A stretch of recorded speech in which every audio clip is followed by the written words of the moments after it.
Welcome back to the MCUExchange Podcast. We're so glad to have you. Today we're talking about the Defenders, Avengers 4, Kevin Feige and the cosmic side of the MCU, Luke Cage Season 2 filming, and a whole lot more. We'll also have a little bit from Rhiannon about the writer's strike, and as always, we'll go over Agent of S.H.I.E.L.D. and the latest episode.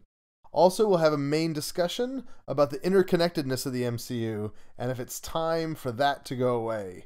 So go ahead and strap in that Infinity Gauntlet and listen to the MCUExchange Podcast. Woo!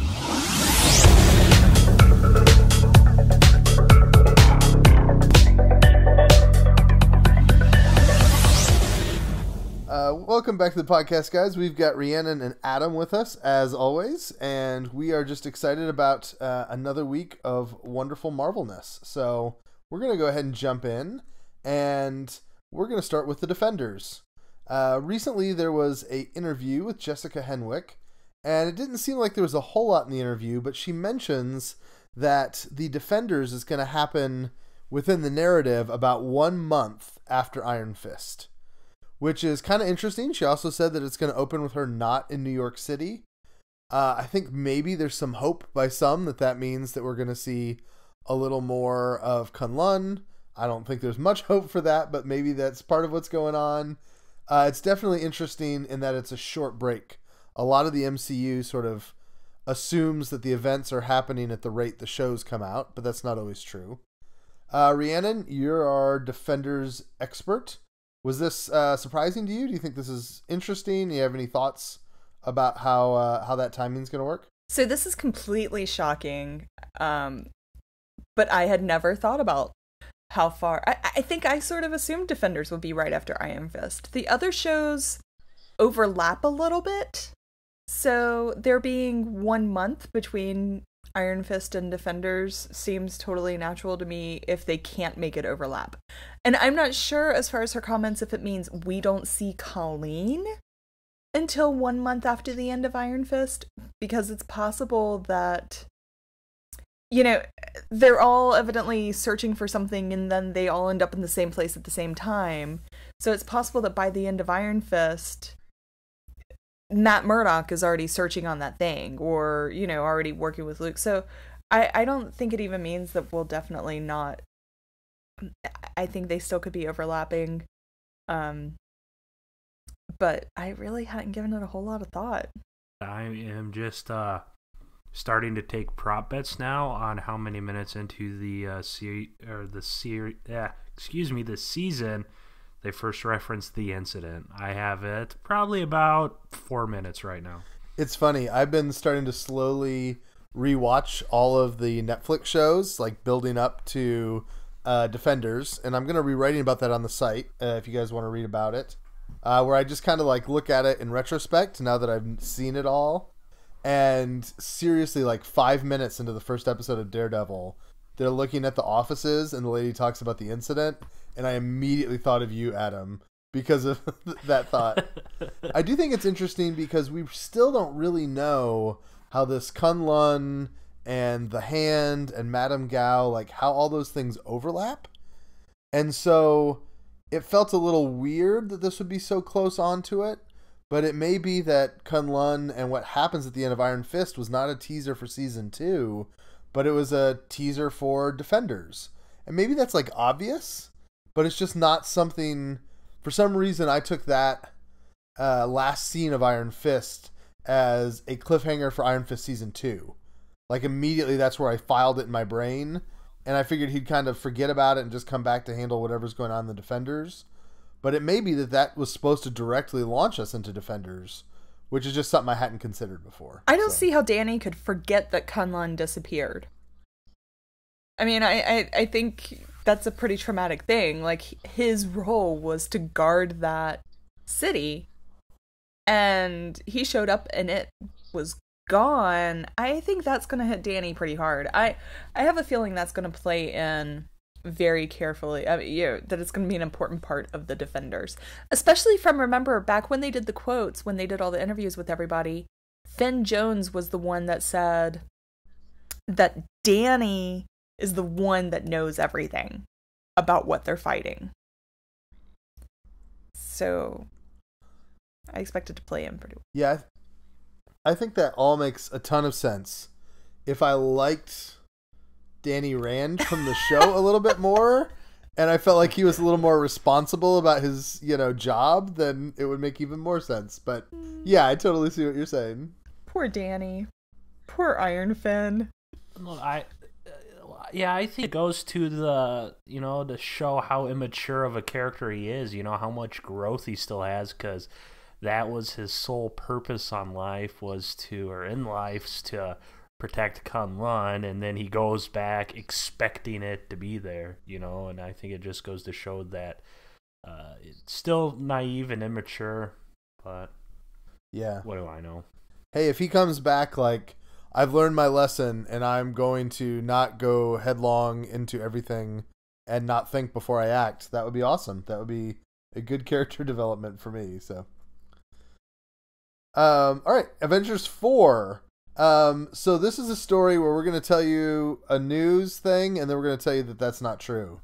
So this week, it looked like Zoe Saldana had slipped something really important. Kevin Feige had told us that we can't have the title to Avengers 4 because it would spoil something in Infinity War. If you're super sensitive to spoilers, you may want to skip the next minute or two, but I don't think it actually is a spoiler. So Feige said the new title would spoil something that happens in Infinity War. And then Zoe Saldana said, oh yeah, I'm going to go back to work on Infinity Gauntlet later this year. Now, a lot of people immediately, including our site, said, hey, it looks like that might be the title. It didn't seem like that spoiled much of anything. That didn't seem right. And like the next day, James Gunn came out and said, no, that's not the title of the movie. I have heard some people suggest, I think it's plausible, that the Infinity Gauntlet or Gauntlet might be the working title of Avengers 4, but that's not the title of the movie. Any thoughts, Adam? I'll start with you. Any thoughts about if that's real or not, or if it means anything to you? No, not necessarily. I'm not sure how big of a spoiler the title of Avengers 4 could be unless it's like Avengers... Oh, Cap dies or something. I'm just trying to... like passing the shield. I'm just trying to think of a way that it's a spoiler, how it's... I don't know. I can't really think of a way it is. This whole time I've kind of been thinking that movies are essentially part 1 and part 2, but it almost seems like if they're really, really drifting away from that. So I really don't know what... the second title could be. So I have a new theory, and I don't know if I believe it, but it would be interesting. And this is a little bit stealing from some of the stuff Doug has wrote on our website about the Elders of the Universe. It's a little bit stealing from some other podcasts that I've listened to and heard, but also things that I was developing in my own mind when I heard it was be a spoiler. And also a little bit from the fact that I don't know how Josh Brolin is going to shoot Avengers 4 and Deadpool 2 at the same time. What if at the end of Infinity War they defeat Thanos and the gauntlet hits the floor and Grandmaster swoops in, picks it up, and says, all right, now we're going to do things my way. And he creates a massive contest for all of our heroes. And Avengers 4 is actually Avengers Secret Wars. That would be pretty cool, wouldn't it? Yeah. Everybody is determined to get me to read those comics. So I would know what you're talking about. It's like the third time it's come up the past week. Yeah. So there's been a couple of Secret Wars. Adam, you probably know this better than I do. The most recent one was their way of kind of resetting things and merging the Ultimate Universe with the main universe. Adam, do you know the old Secret Wars well? I don't know anything other than that's where we got the symbiote for Venom, but... Yeah, not too much. It was like a contest of champions type deal. The newest one, it's hard to see them do some sort of event like that right now because I would save that for a time where they kind of want to reboot everything, because it combined all of the multiverse and Marvel Comics all under one singularity. So after they inevitably have a string of 4 bad movies in 2030 or whatever. Maybe they do it with Secret Wars then. Yeah. Basically, Rhiannon, the idea is Secret Wars is where all of the heroes get thrown into some kind of world or battle realm or weird place. This last time it was Doctor Doom like piecing together an existence from all the best parts of the universes he could find. So he kind of took Old Man Logan, and he took Miles Morales' Spider-Man, and he took a lot of other stuff, and he just stuck it together and kind of made the heroes fight amongst each other or fight against him. And it's kind of a way to do a big what-if storyline that's very different and goofy and weird. So that's kind of the concept behind it. Okay. And that's the same direction that I'm thinking, and that perhaps the end of Infinity War, or the first whatever, is that they end up in a cosmic realm, in some alternate universe. You know, I'm thinking even like on S.H.I.E.L.D., for them to be agents of Hydra, announcing that too early would have been some sort of spoiler. Just that general idea that they're going to end up somewhere that if they even told you where it is would be too much. What if the twist was Avengers framework and Ward is the king of the universe? Already bought my ticket. Sign me up. But yeah, I mean, I think it's something like that. I think whatever the title is, they're going to go into a comic storyline that we're not totally expecting. It doesn't make any sense to me because the comics were Infinity Gauntlet followed by Infinity War. It seems really weird that it would be Infinity War followed by Infinity Gauntlet. Like, you can't tell the story backwards. And just, if you're listening and you're like, oh, I can't believe you guys we're not spoiling anything. We are speculating. This is probably utterly wrong. We're just kind of having fun at guesses. So, but yeah, it's interesting. It appears that we still don't know the title of that movie. I'm going to be fascinated to see if Feige can keep it under wraps for another 12 months. It seems to me that will be a Herculean task, but maybe. Maybe the cast won't know the name. Yeah, that's very possible.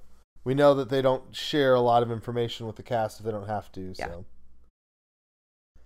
all right. The next little bit that we have, Kevin Feige's been doing a lot of interviews, and honestly, it's hard to keep up with all of them and what he said where. But generally speaking, he said 2 things I want to touch on real quick. The first is that Marvel is going to continue to push into the cosmic side of the universe.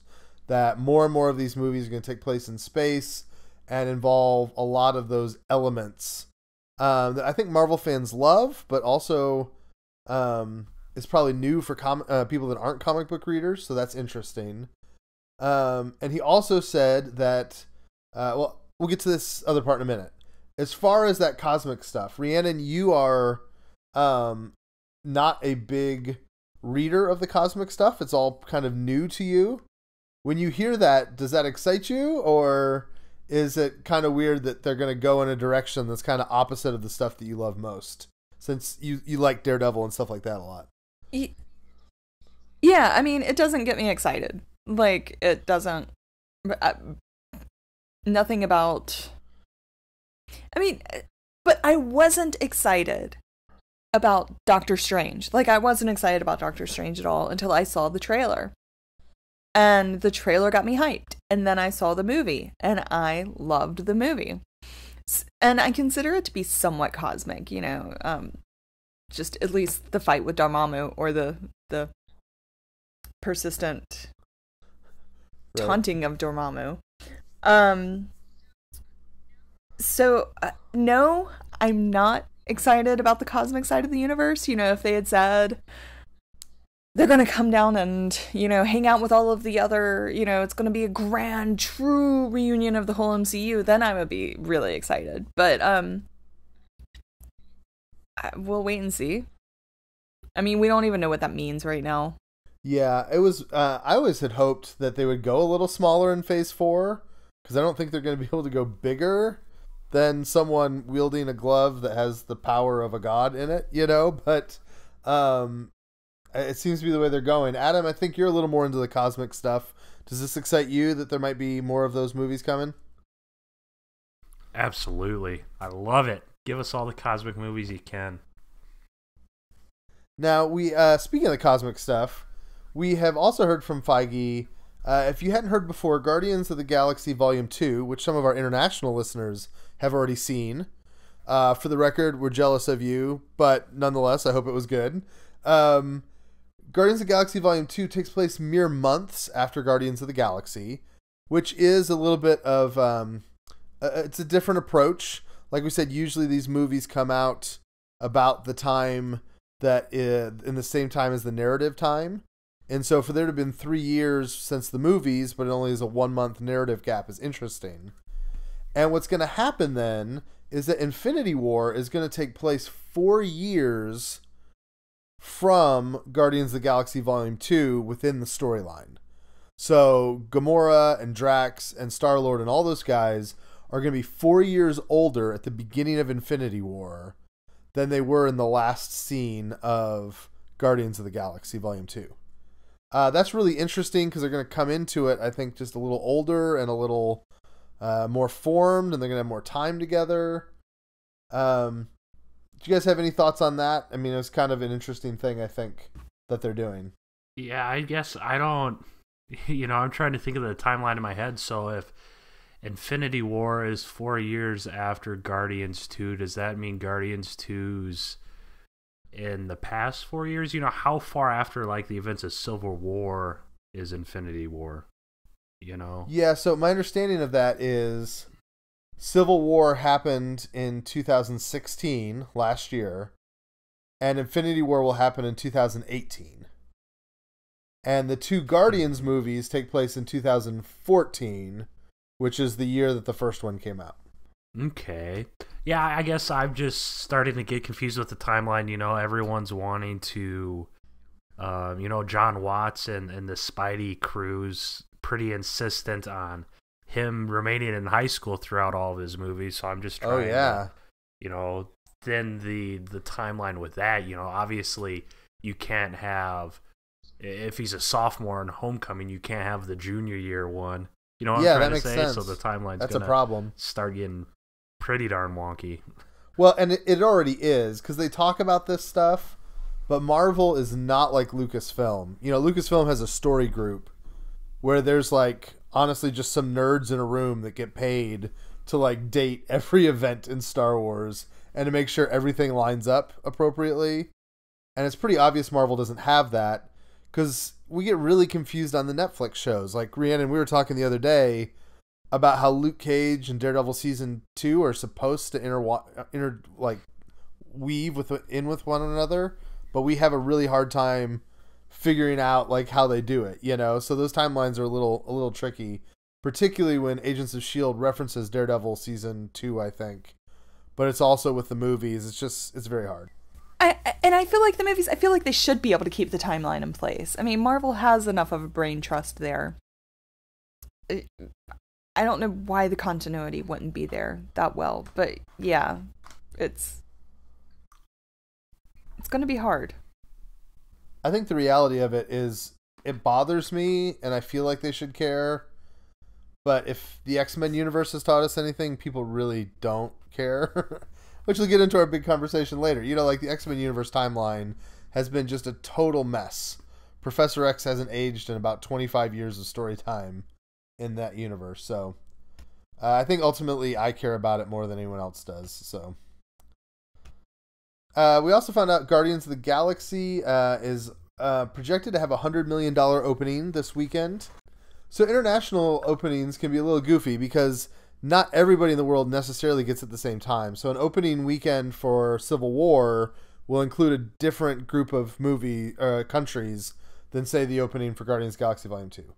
Nonetheless, Guardians of the Galaxy Volume 2 is opening at about $100 million, they think, this weekend. That does not include South Korea, China, the United States, or Russia. And those are obviously gigantic territories and the biggest ones in the pot. So $100 million is a good start. Everything is looking good. U.S. opening, they're saying it's tracking 130 to 150. I think it could even go a little higher than that, but all things are good. Apparently lots of people are paying to see this movie, which I think should surprise no one. We didn't talk about this last week, I don't think, but we just found out that Rosario Dawson is not going to appear in The Punisher, which will make the first Netflix show she's not been in. Rhiannon, are you sad about this, or does this seem like a natural thing that eventually has to happen, that these shows get a little more space from each other? I mean, to me, The Punisher is a completely different... It's a spin-off of these series. I still don't know what it's going to be. I'm nowhere near as hyped as everybody else about The Punisher. Or at least, like, the people that are really into the Marvel Netflix side. So I'm not worried about Claire not being there. I kind of like that Claire's not going to be there because it means to me... I mean, you know, there's just this point where one person pops up in too many places. It feels unrealistic. We know that Karen's going to be in it. We know that Deborah Ann Woll is going to show up as Karen. And I think that's a great way, you know, because they had a great relationship in Daredevil Season 2. It makes a lot of sense for her to be in it with Frank, whatever they're doing. So that's enough interconnectedness for me. It's not like Claire even met Punisher, and I guess there could be you know, if she's going down the night nurse road, she would probably take care of Frank at some point, maybe, but maybe because he's not a good guy or because he's an ambiguously anti-hero, you know, I don't, it doesn't bother me. It's funny you said that about getting patched up. My wife's first response when she heard that was, with as much as that guy gets beat up, he's going to have somebody helping him get stitched back together. Exactly, yeah. Adam, do you have any thoughts on that? Yeah, I'm kind of with your wife. Who's going to save all the dying people in the moments of need? Nobody gets saved when the Punisher's after them. That's right. It's a show that is so full of death. It's the Punisher. There's no forgiveness. Absolutely. No half measures. No half measures, Adam. No half measures. I'm just saying, what happens if, you know, Karen gets shot? I mean, maybe she dies in it. I don't know. She could, actually. Frank's gonna stitch her up. You heard it here first. Karen Page will die in The Punisher. Well, then that helps us with our timeline, because... Well, no, I guess Punisher will be after the Defenders, because I was going to say that helps us with our timeline. Yeah, that's true. No. No, they're saving... I do not want Karen Page to get shot up. Just before people send us hate mail on that. That's the closest thing to hate mail we've gotten, is that people are like, why don't you like this character? I like Karen Page. I like Claire. I don't want either of them to get shot up. Well, and if you know comics at all, they are going to save Karen Page's death. They're going to wait until she builds a really strong relationship with Matt, and they're going to build him to the peak of happiness. And that will be the moment when they kill her, because her job is to make Matt's life as miserable as possible. You know, like that is Karen Page's role in the universe. So, all right. Luke Cage. So, Rhiannon, we're going to come to you again because you are just I'm sure you have great thoughts on this. Luke Cage, Mike Coulter this weekend told us live to Adam, who was in the room, that Luke Cage season 2 is going to start shooting. Adam, what was the time frame that he gave? What was it? June to March. Okay, June to March. And I have a question. So, like, being in the room, he said, we will film from June to March. He put it along the lines as he starts in June, and then I don't know the exact quote. He's like, I start season 2 in June, and that goes till March. And he said that twice. And the biggest thing was, I think he's in a movie now. He just got cast in some movie, and that's what he is filming now. But he says he starts season 2. He doesn't say we. He says, I start filming Luke Cage season 2 in June, and it goes through March. So I'm not sure if he's just booked through March or if they're actually planning on filming through March. He didn't really specify that. That's just insane to me. It's insane So what that means, I mean, normally the 13-episode standalone series are filmed over 6 months. Which gives them about 2 weeks per episode. If this is the actual schedule, and they're not doing some major break, like if they're not doing half of the season and then taking a 3-month break or something, which also seems completely unlikely to me because they gear up these crews and the actors and everything, and they all move out. You know, some of these side characters, they move from California. Like, I mean, I know on Daredevil, like Eldon Henson and Deborah Ann Wall, they moved from California to New York for 6 months to film these series. So they wouldn't do like 3 months on, 3 months off, 3 months on if they really care about these people. So if they're going to 9 months, that means that they're going to film it more with the schedule that they have for the Defenders. That they're going to have 3 weeks per episode. That maybe their budget is higher and they're just going to have a higher production quality.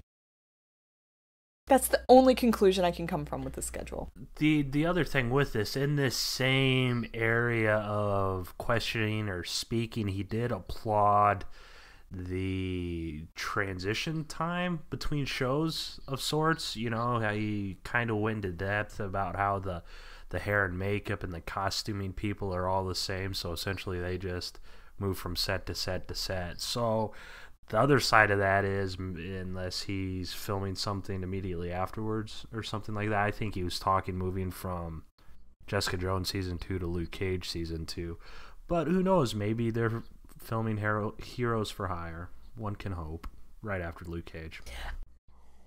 I mean, that schedule would make perfect sense if it was that he was going to become Luke Cage again in June, and that he was joining Jessica Jones. So, like, that Luke Cage is going to be in the second half of Jessica Jones, and then they're immediately going to go into Luke Cage season 2. That would make sense. That would be pretty decently scheduled. That would be kind of the schedule that they've been following. Because they typically have a show that goes October to March, and then when it goes from March to October. Which may not be exact 6-month spans, but still, that general schedule. So I'm going to tell our listeners that Rhiannon is probably totally right, but I'm going to make complete and utterly unbased speculation that is a fulfillment of our fanboy dreams. Would it not be cool if they're basically going to start weaving these shows in and out of each other so much that they do like a half a season of Jessica Jones, and then they do a half season of Luke, and then another half of like that the stories are kind of coming in and out of each other, and instead of 13 episode chunks of one character, we're going to start seeing 6 or 7 episode chunks of one, and then the story will dictate to move to a different series a little bit, and then back. I mean, that sounds really complicated, and it seems really unlikely, but it would be kind of fun, too, to where these shows are almost being thought of as just like one big show that has different titles on it, instead of being so firmly one or the other. I do think the half seasons thing is a possibility. They've done it with the Get Down. I heard that they did it with The Ranch. We know that other shows like Walking Dead and a few others have made that decision to kind of film and put out half seasons at a time. They did it, I think, with Mad Men.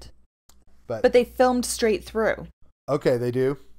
I mean, when they put in like a hiatus, it's not that they geared up for filming for 3 months and then stopped for 3 months and then geared up again for 3 months. They typically are filming straight through, and that hiatus is almost what they need because they're airing the episodes and they catch up. Right.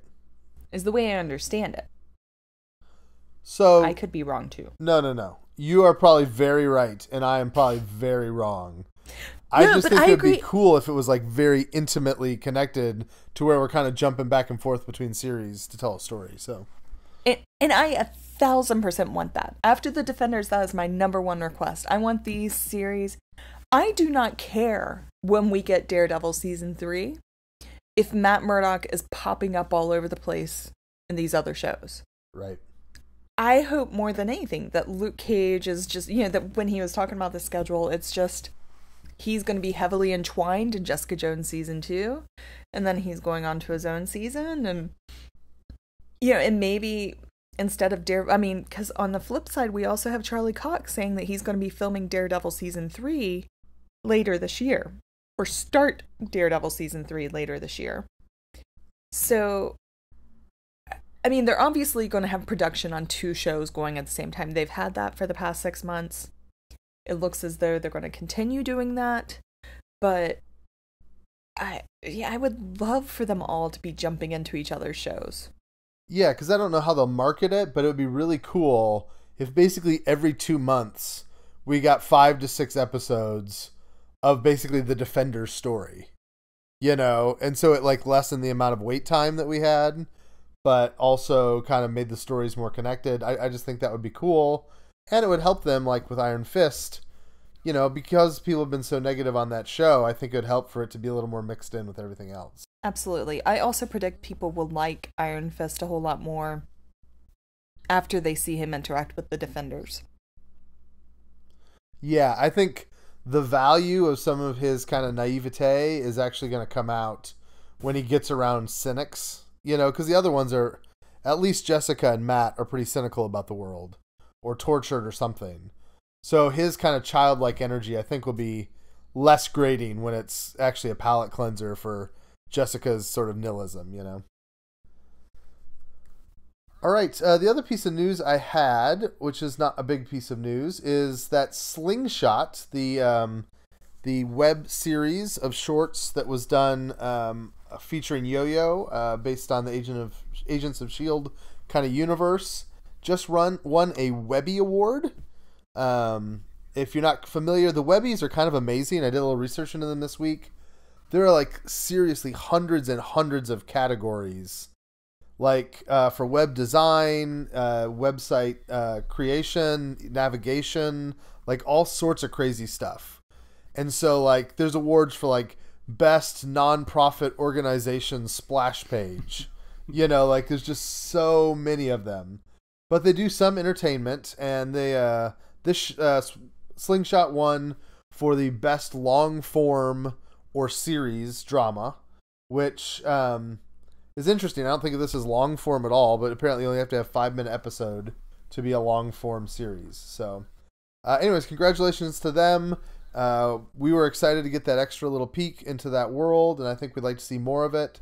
So it's cool to see ABC getting some reward and some credit for what they did there. So, all right, so now Rhiannon has worked up for us a little report on the Writers Guild Association's strike. This is something that you've probably been hearing about and can be kind of complex. Rhiannon is kind of our expert in that, and so she's going to share a little bit about that now. Okay, the writer's strike. Here's the deal. We have on one side the Writers Guild of America, the WGA. On the other side, you never hear about the other side. But anyways, it's the Alliance of Motion Pictures and Television Producers, AMPTP. So that's the other side. The two of them come together whenever the contracts run out, and they have collective bargaining agreements. Basically, they put all of these things in place that decide how writers are going to get paid. This is, and evidently, you know, it's been around for ages. So, like, it has specifics. Like, if writers have to deal with horses in the, you know, or if it's a 1-hour drama with horses, they get paid a certain amount and on a certain scale. If they, so if it's a network show, there's a certain pay and a certain scale and a certain way benefits are paid out, and cable is different.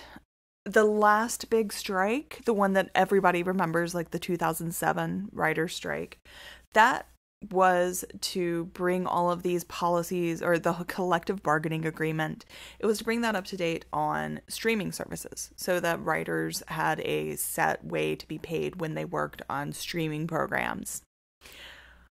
Now, and it's a gig industry. Like, they're working, you know, maybe a few months on a job, and then they're unemployed until they get something else. So this agreement, the union, WGA is the union for writers, and this union also puts into place like their healthcare benefits. And there's all kinds of podcasts and information out there on what the actual agreement is. But basically, WGA, their contract expires on May 1st. So obviously this information could be old depending on when you're listening to this. But It expires on May 1st, and so they're getting ready to have negotiations. Now, if you haven't heard about this, it's not that you're living under a rock. It's not that you're not that well informed. Normally, there's a whole lot of hype if it's going to lead up to something like this, and they really didn't expect this contract negotiation to be such a big deal. But the WGA did come in needing some more because of the new way. I mean, television is evolving so quickly, and their pension fund isn't keeping up with it. Their healthcare fund isn't keeping up with it. They're just having to restructure how things are paid. And so much of screenwriting these days is in television, whereas the big money in screenwriting used to be in movies. So now they're having their negotiations. For some reason, whatever the WGA is wanting, they're not getting it, and so they have asked the members of the union to authorize a strike. Basically, this means that they can go into negotiations saying, hey, if you don't get this, we're going to stop everything. If you don't give us this, we're going to stop everything. And it's a negotiating tool. On the flip side, that's why you have folks like Kevin Feige on the movie side of Marvel saying, we're fine if they strike. He's technically on the other side. I mean, I don't know that Kevin Feige is on the AMPTP or something, but he's over there, and his role is to say, like, whatever. That could be him calling the bluff. It could be real. So that's where we are with the strike and what it is. Now, the important part. What does that mean for our shows? What does that mean for our movies? Last week, Kevin Feige said definitely that it wouldn't have any impact on movies released through 2018. So what this probably means is that they have scripts ready that they could go with. And on a movie side, as I think I've said several times on the podcast, having the screenwriter's role has less to do with the final product in movies than it does television. When it comes to television, the screenwriters are the showrunners. They are the ones that keep the consistency throughout the series. They are the ones that run everything. A movie, the director sort of sets the tone. He's the creative genius behind it. He works with the screenwriter. I mean, the screenwriters, in both cases, both parties are incredibly important.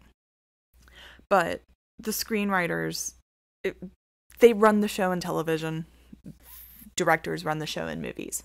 So it's understanding, it makes sense. One, I think Feige, as far as the movies, is also just, saying, hey, whatever, doing his side in the negotiations. But I think also they could pull off the movies. The big fear is what should be on the back of everybody's mind is X-Men Wolverine, where we first saw Deadpool and his mouth was sewn shut. That happened because there was a writer's strike. And they went in and they just tried to film it anyways. So the writers, when there is a strike, they cannot do any writing. I mean, they are a member of a union. For this particular strike, 96% of the writers voted yes for the strike. So they are all obviously on board. You're not going to have a writer. Even if there's somebody that's trying to break in, you're not going to break in by breaking a strike. So, they couldn't have anything written, so they were just like, Hugh, go out there and act funny. And, Deadpool, it was just like, we literally can't put words in his mouth, so they sewed it shut. Obviously, that didn't end well. Obviously, I am sure Feige has more on paper, so stuff like that isn't going to happen. We are not going to get a movie where we're not going to get Captain Marvel with no dialogue. But that's not the big concern. The big concern is the TV side. And where it comes into play is that the TV side, scheduling wise, it really looks like a good place. Where the strike affects most is network television, where they're filming things about 2-3 weeks before they air. So if you can't have writers sitting there pushing out, I mean, they are in such a tight schedule. You literally have writers finishing the script as they go into filming ending, the editing of filming ending. I know S.H.I.E.L.D., when we were at New York Comic Con, the editing of the episode, it was the Saturday before the Tuesday that it aired, and they weren't completely finished with the editing. The editing goes up until the very last minute. Network television, there is very, very little buffer. So my number one concern would be Inhumans, because that's the one network television show that on May 1st is in development. On the other hand, they've been filming Inhumans for a little while now, so I'm not too worried about it getting behind. They probably could take a few weeks off of filming. This really isn't expected to be a long drawn-out strike, if there is a strike. Still not even sure that there will be one. So they could probably take a few weeks off of filming and it not be a huge deal for Inhumans. Either they have that buffer time built in, or it's still so far away. It doesn't premiere until September 1st. So it's so far away that there'll be a little bit of, they can plan a hiatus. They can even write in things that effectively move to a hiatus. What would suck is if it just... you're watching it and it's meant to be watched 8 episodes week after week after week, and instead you get 4 episodes, a 5-week hiatus, and then 4 more episodes that weren't designed to break right there and that it didn't feel right, and you come back in and you're like, what the heck is going on? And that is what happened in 2007. It caused a lot of shows to fail. It caused us to get a lot of reality TV. On the flip side, Netflix, everyone is saying that Netflix isn't in the AMPTP. So all of these negotiations technically don't apply to them, but they adhere to this negotiation. They pay their writers WGA minimums. They adhere to all of the WGA principles, and their writers are usually WGA members. So Netflix films so far ahead of time. There were some rumors that they were behind the strike because if there's not new network television, people will go to Netflix. They'll catch up on things. Netflix has all of their stuff filmed so early that they can still be releasing new stuff and basically taking over while the strike's happening. So there really isn't. Now, it would impact the actual filming of Jessica Jones. They're in the middle of filming Jessica Jones. They're evidently starting Luke Cage soon. So there's stuff in regards to that it could affect. But I'm not worried about it affecting Netflix that much. Agents of S.H.I.E.L.D. has wrapped for the season. They haven't started we don't even know that there will be a next season. So it's perfect time for that. And in fact, the way it's been coming back strong after every hiatus, a hiatus might be great. Everybody might go in and watch this most recent pod and remember that they loved S.H.I.E.L.D. And whenever it comes back, it could have much better ratings. So I don't see any huge reasons for MCU fans to freak out over the situation. So everybody calm down. It'll be okay. And if you have any questions, hit me up on Twitter. I'm definitely not an expert in this, but I have been trying to keep an eye on all the details. And at the very least, I can point you towards some people that know the details very well. Thanks, Rhiannon. That was really great. We appreciate you sharing that with us, and I'm sure it's helpful for our listeners to understand that situation a little better. So we're going to move into Agents of S.H.I.E.L.D. It's time for us to talk about the latest episode, and I will start in a very dramatic way. Agents of S.H.I.E.L.D. for a long time has been a show I watch because it's part of the Marvel Universe. I enjoy it all right, but I probably would have dropped it if it wasn't part of the MCU, but I've kind of kept with it because I want to see it all. This show now is so good. I would watch this show if it had nothing to do with Marvel. I mean, this is going to sound crazy, but for me, this last episode was somewhat in the realm of some of the Netflix episodes of those shows. I just thought it was so good. Absolutely. Did you guys enjoy it this week? Are you still on board this Agents of Hydra train? Definitely. Obviously the best part about it was the ending when obviously Coulson does his little what do you call it? his monologue where he just rah, we are S.H.I.E.L.D. But it perfect. That's exactly what I wanted to say. No, but it keeps getting better and better with every episode. You know, they're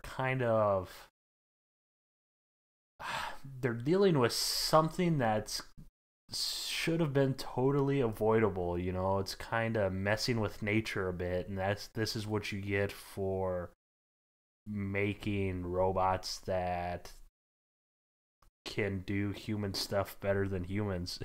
You know, and it's I love watching them deal with it. You know, it almost seems like there's no solution. You know, it's going to be hard for them to resolve this conflict. So I just like watching them come up with creative ways to get around the situation they're in. You know, S.H.I.E.L.D's firing on all cylinders. You know, I mean, I can't believe I'm saying this, but Brett Dalton, he's killing it. You know, this week, I mean, I actually started feeling bad for Ward, you know, because him and, well, it's Sky in the framework, but they're talking, and he's hurt because he is part of one world, so he thinks, even though, you know, he doesn't think, or he doesn't know his world's, you know, and now all of a sudden his girlfriend from his world is taken over by someone else, you know, and that's just kind of like that's where we're going to get into the point with of course it's a virtual reality. You know, if you look at a character like Mac who has his daughter back, you know, is he going to want to leave, or is he just going to be like, all right, you guys get out, you put my body in a safe place somewhere, you know, lock me in a vault or something, you know, but I'm staying here, you know. And I could see the show going that way. You know, it's gonna be, how many episodes we got left? 3 or 4? Yeah, not many. I mean that's the good part. I'm glad they're still in the framework. You know, I'm very happy it wasn't a 1 episode thing and they're like, we're out. You know, but I remember we talked about previously where you know, it's going to be inevitable that the Zephyr 1 gets attacked where Simmons and Daisy are, you know, and I think we're finally getting to that point with the Superior back and so on and so forth. It's taken them longer to get to that point, but at the same time, you know, I'm glad they're certainly moving this storyline out over, you know, 7 to 8 episodes. Which is a point, like, normally at this point, if you were taking something and it was dragging on like that, I would be like, get there already. But this has felt very well paced, and the length of time that it's taken for them to get to this point has seemed totally reasonable, and it's been fun to watch. Yeah, I think the thing the writers deserve a ton of credit for, and I feel like they've always been good at this. When we first met Sky, a lot of people found her kind of obnoxious, and I didn't really love her as a character. But then by the time she became Quake in the 2nd season, I was like, wow, I love this character. Like, they convinced me to like this character. What they've done in the last 3 episodes is take a character that, if you've listened to our podcast, you know we all have a general disdain for, right? Like, we're just tired of Ward. And no, I love Ward. Okay.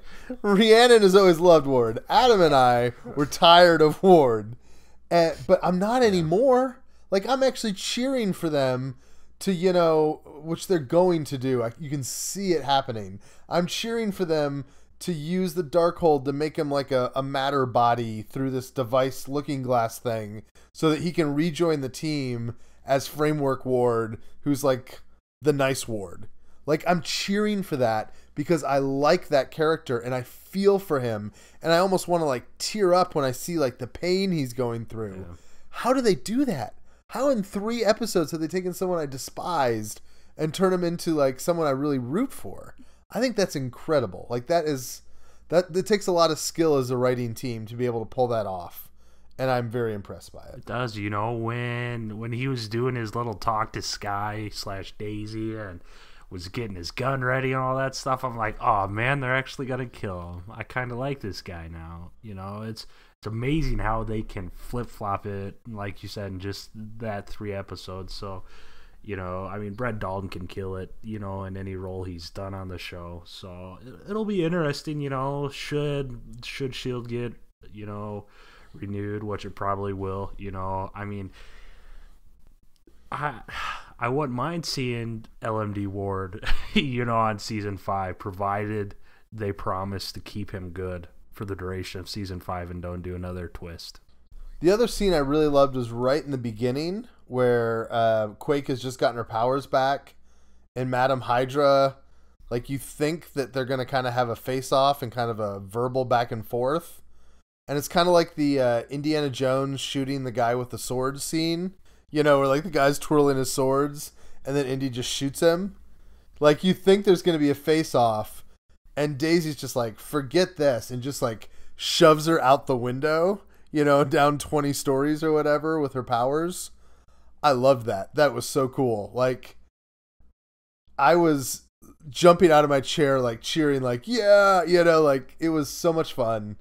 I feel like they've not let Daisy truly go unhinged.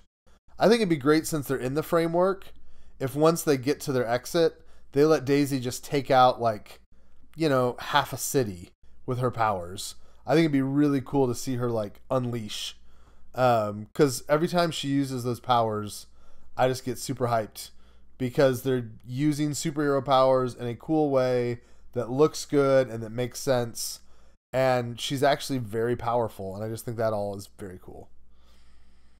I also, I have a little bit of respect of the writers pointing out something that, I mean, May turning around and being like, your powers are really well developed for somebody that just went through Teragenesis. Yeah. I realized that was necessary for May to piece together, that there's something different about Sky Daisy.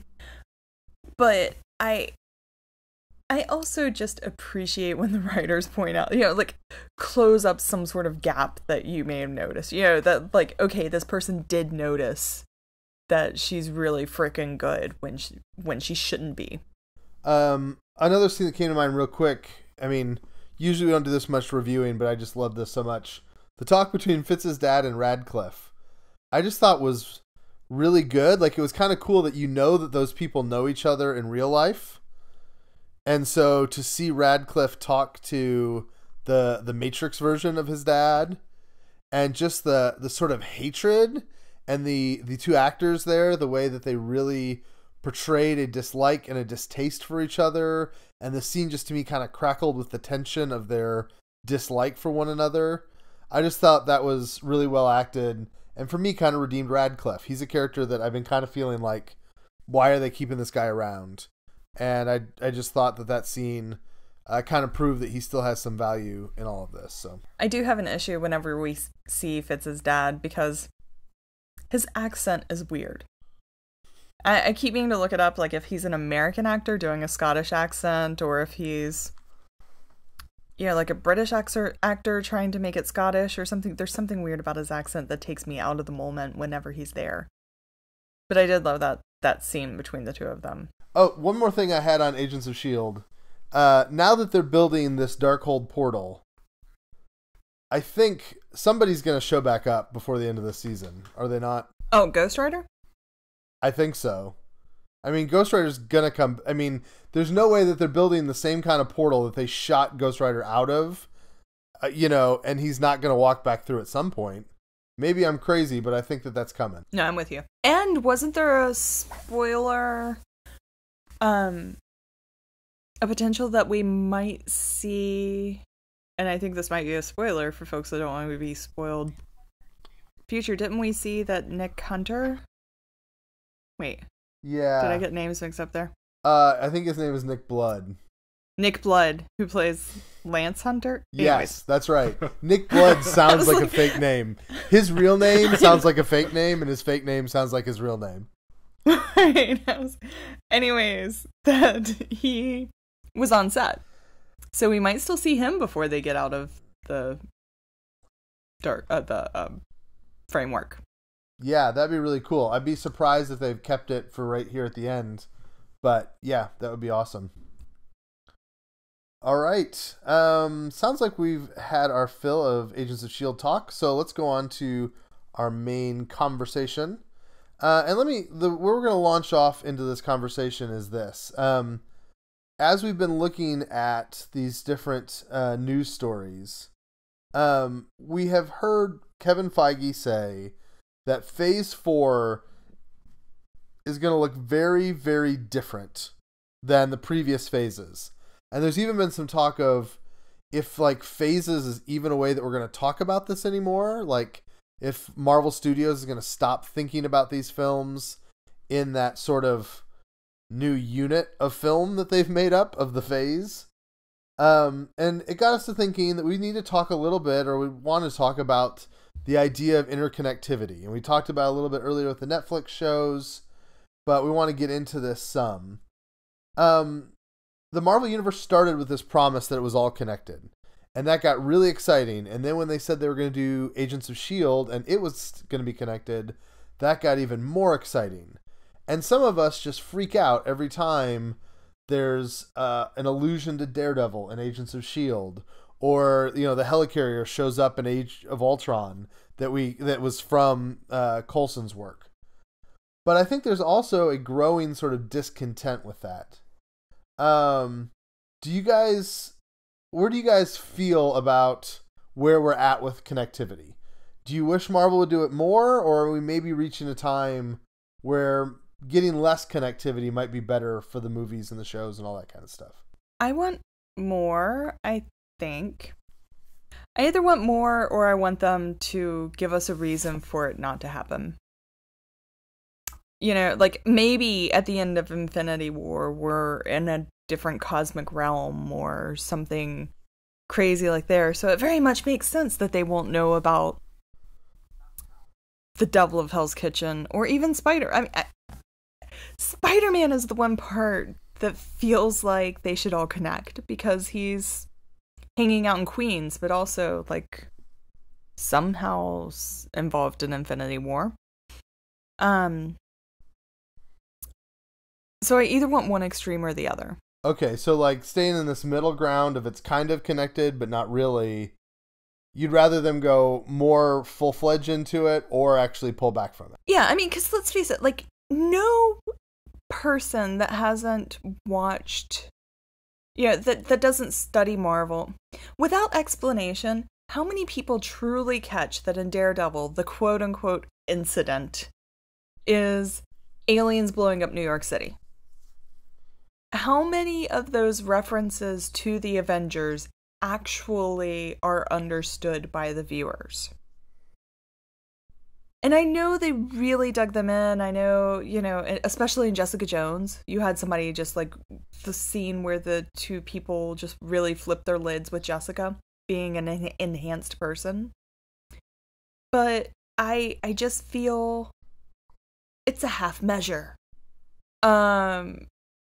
And that they need to go a little bit further. If it's going to be connected, make it really connected. Just stop saying the Green Man or the Man with the Hammer and Iron Suit and all that, and just say Iron Man, the Hulk. Like, don't tell me the Avengers aren't everyday names in this universe. Go all the way and make it something that can be truly cool to people, not just winks and nods to interconnectivity, but make them actually connected.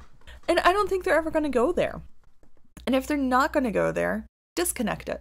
Yeah, I'm almost pretty much in the same boat. One would think it doesn't take that much work to have Henstridge or DeCastecker on set for a week, maybe, or even a couple of days to film a cameo. Nick Fury's in his helicarrier, and then Fitz runs up and says, "Oh, Director Fury, I got so-and-so," and then he goes off. It doesn't seem like it would take that much, but then again, I'm not the one organizing it all. I don't mind it where it's at now, but every time we hear the incident, the Netflix stuff's nearly not complete or not connected at all. They could have they even name dropped like Tony Stark or Steve Rogers or anything? The closest, Not by name. The closest I can think of is they do have Hammer Tech in Luke Cage, which is a pretty explicit connection to Iron Man 2 in my mind. But because you know it backwards and forwards. Right, that's true. Nobody who is watching Luke Cage who doesn't know the movies would think that, right? Yeah, I barely caught that reference. You know, I mean, in Ben Urich's office, we got a picture of the incident or something, I think. But, you know, you have the kid hawking the incident Blu-rays or something, you know, maybe we could get a clip of what that WHIH or that news viral video station that they made as part of Civil War, you know. Maybe we could get, like, Iron Man shooting something or Tony Stark having a press release or a press conference in support of the Sokovia Accords or something, you know. Then again, I mean, I don't mind it where it's at now, you know. I mean, you take a look at some of the stuff Fox has been cranking out this year, you know, between Logan and Legion, you know, and those were both phenomenal. So it's not necessarily bad with how unconnected, or I don't want to say it's unconnected, but how little it's connected now. But I think each and every one of us wants, you know, we wanted to see Daredevil fighting Thanos. You know, we want to see Iron Fist fighting Thanos, you know. But we won't get that, you know. I don't mind it where it's at now. You know, I don't think... I mean, how much less connected can it get? They just stop saying the incident, and that's about it, you know? So, yeah, I don't mind it. Yeah, you mentioned Legion and Logan, and I think you can really add Deadpool into that as well. These are some of the most popular and well-received comic things that have happened in the last year or so. Also, this season of Agents of S.H.I.E.L.D. has been pretty well-received with the framework stuff. Guardians of the Galaxy has done pretty well, being in its own world. Do you guys think it's coincidence that the things that fans are loving happen to just be kind of in their own universe? Or is it possible that all those properties are succeeding because they don't have the weight of fitting into a bigger structure? You know, I think, I mean, a thing like Guardians, you know, I think people liked it because it had something for everyone. You know, it was funny. You could go to Guardians and you didn't need to know Steve Rogers was Captain America. You didn't need to know Steve Rogers and Bucky were best friends growing up. You didn't need to know that stuff. I mean, you go to Civil War or you go to Infinity War next year, you know, I mean, if you had not seen a single MCU movie and you go to Infinity War, you know, what's your reaction going to be? You're going to be like, I don't really like this movie this much because there are 36 characters and they're all fighting this big purple guy. You know, what the heck's going on? This is a pretty big fight for just being a random movie, you know? So, especially with Guardians, you know, it's separate. People know what's going on, you know? I mean, Deadpool's going to do good whatever he's in. Besides, what was it? Wolverine Origins. But that's a different story, you know. But that was because of a writer's strike. Dun, dun, dun. Yeah, as long as we don't go into some, like, crazy BS because of a writer's strike. Which we won't. Yeah, that could be a problem. Okay, good. As we know because we've listened to your report. Exactly. Because I explained earlier. It's not going to happen. Yeah, I think the thing that disappoints me, and you know, I know this might be a little bit of beating a dead horse for some people, but what bothers me is the little moments that they miss that could be so easy. Like in Civil War, Vision says, since you guys started popping up as heroes, there's been an exponential increase into the amount of superhero people in the world, or enhanced people in the world. And it would have been so easy, just one line of dialogue. There's reports of some guy running around in a devil costume in New York, and a PI with superpowers, and a S.H.I.E.L.D. agent with, the ability to create earthquakes. Like, any little, like, monikers or name, like, he could have said anything there. And he could have said it as, there's been reports that this has been seen. And if you don't know those movies, you don't have to understand it. That dialogue makes plenty of sense.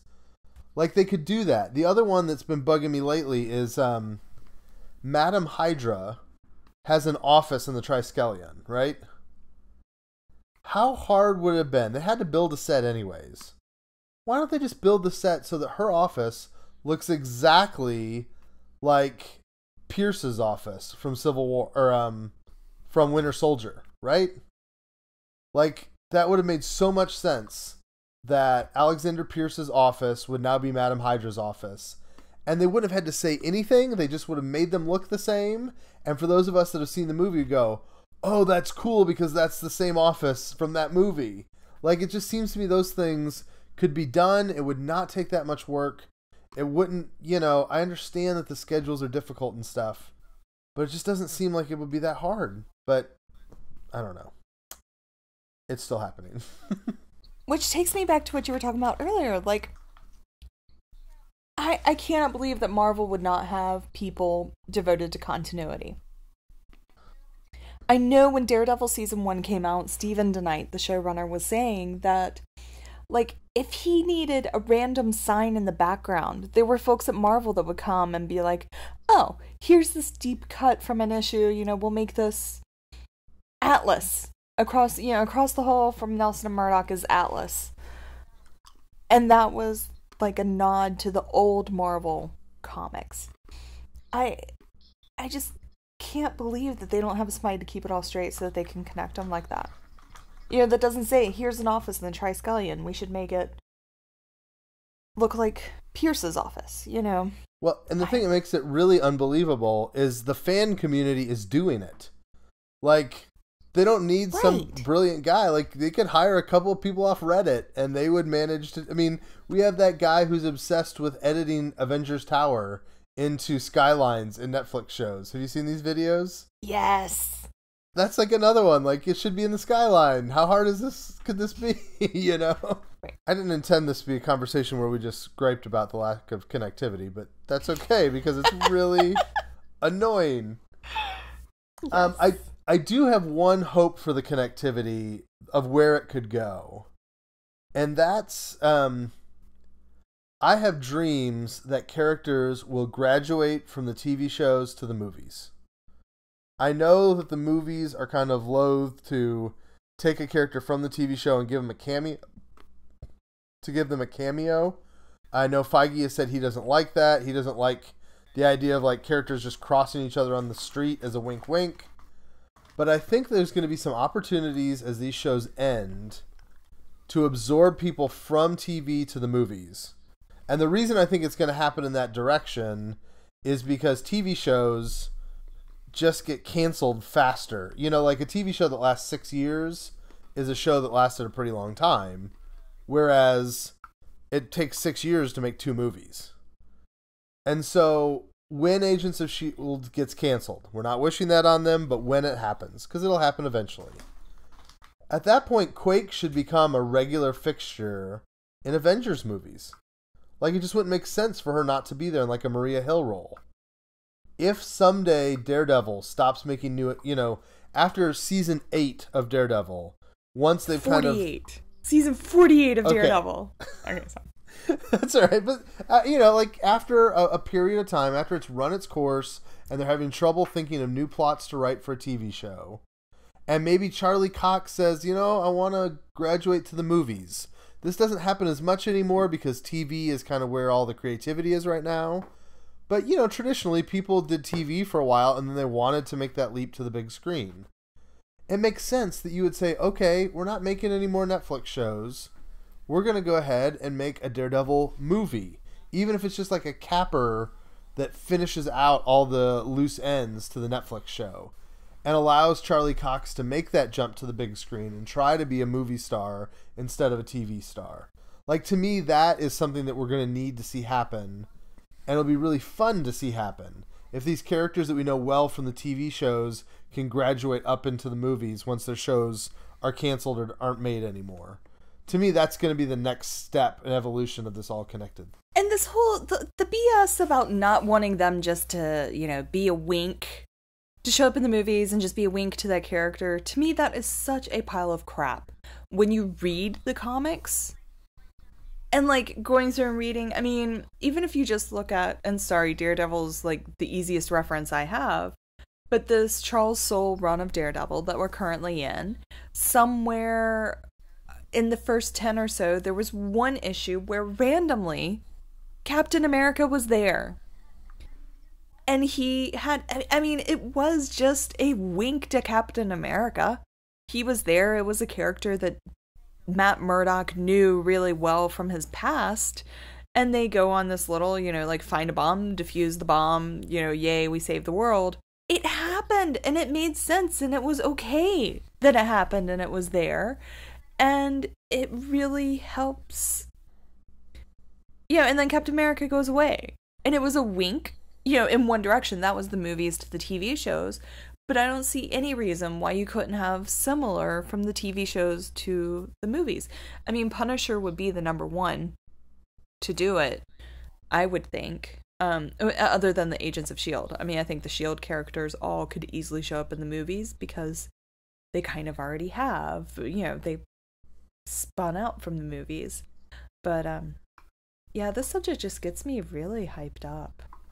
Jessica Jones, the comic, the first Alias comic book with her by Bendis. Yes! That was good. I mean, Captain Marvel will jump in for a page or two.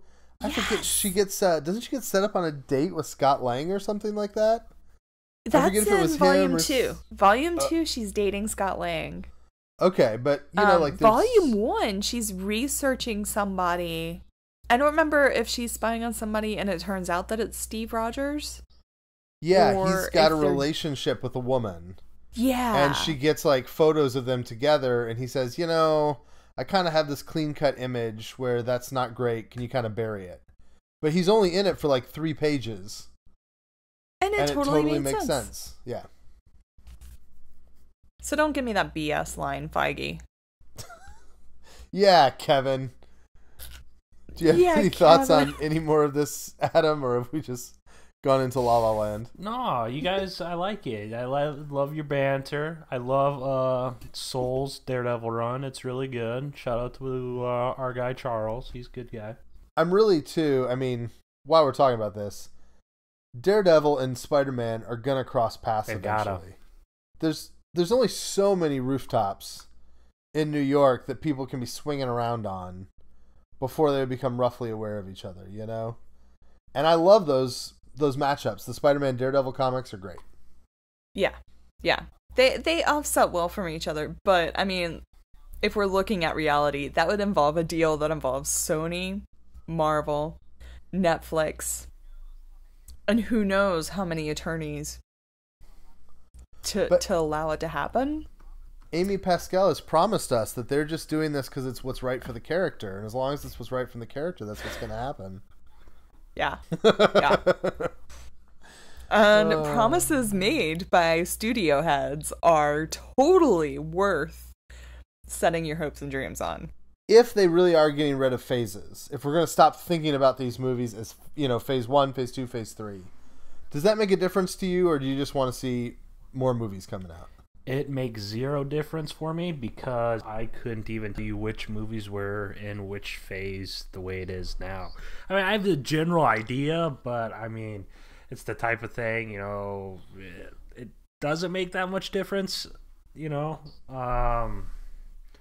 Each phase kind of has had its own separate tone the way it is. Right now they're all going for all sorts of different colors and bright lights and things like that, But I mean, if they ditch phases, I really don't care, as long as they start putting out quality movies and put Kingpin and Spider-Man Homecoming 2, who cares about phases, I agree. I mostly care because I really like the phase Blu-ray sets. Each phase, they make a really cool Blu-ray. It was the Tesseract briefcase, and then it was the orb from Guardians of the Galaxy. I'm really hoping that the phase 3 is going to be an Infinity Gauntlet.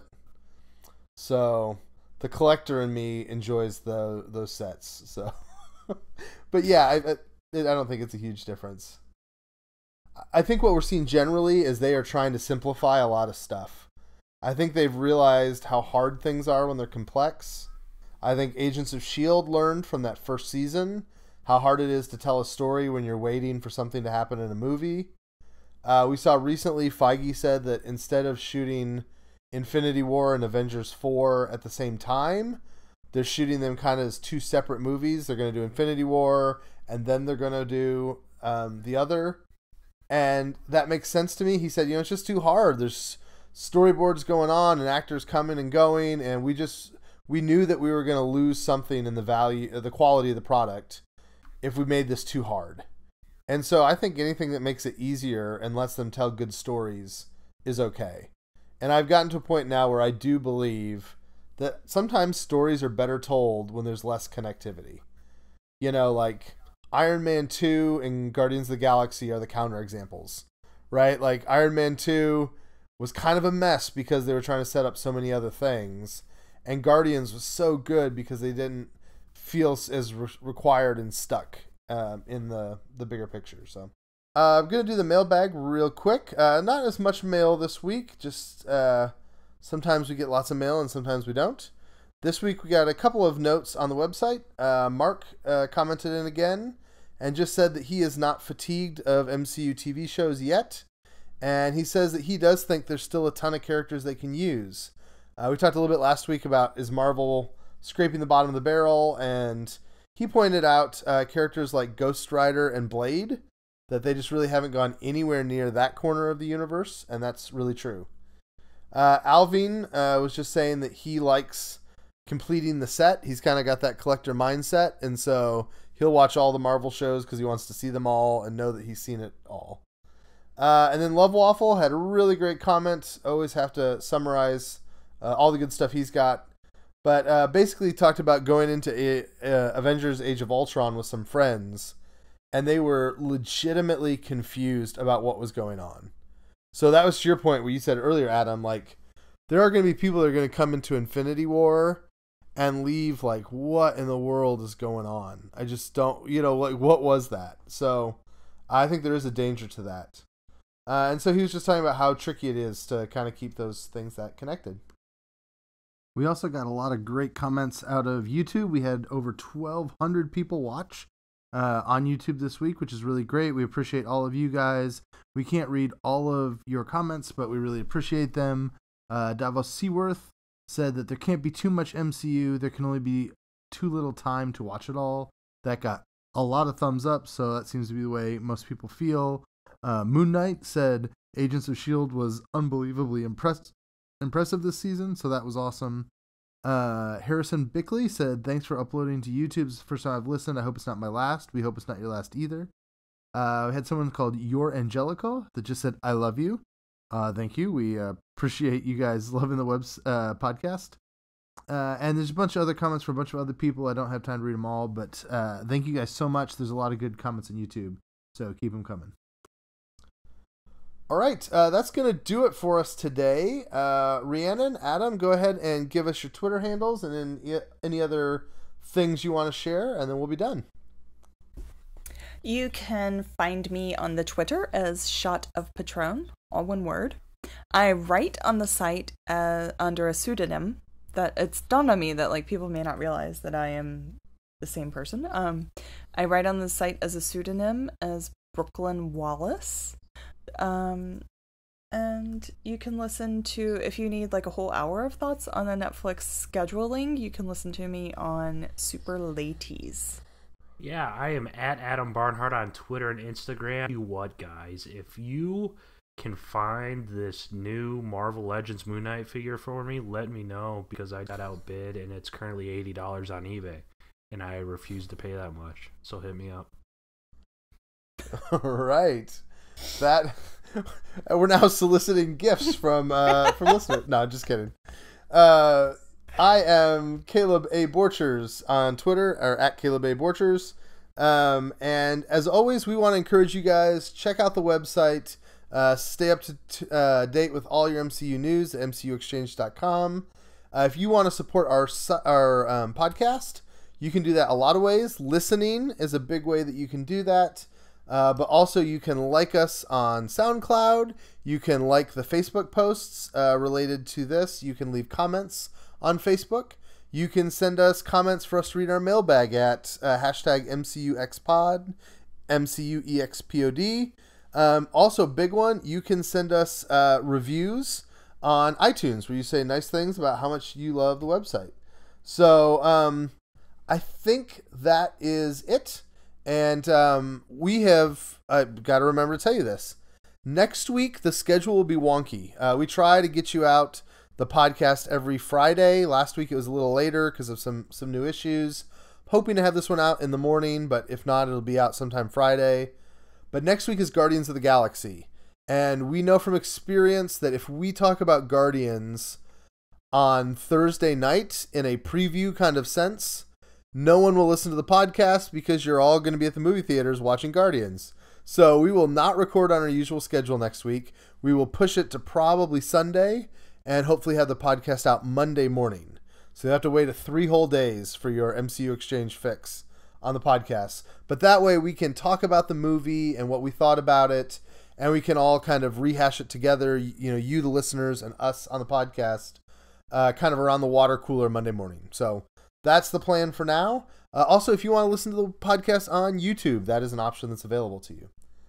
Other than that, I think we're good to go. And so you guys have a great week. And the next time you hear us, we're going to be talking about how awesome Guardians of the Galaxy Volume 2 is. So have a good week and enjoy the movie. See you then. Bye.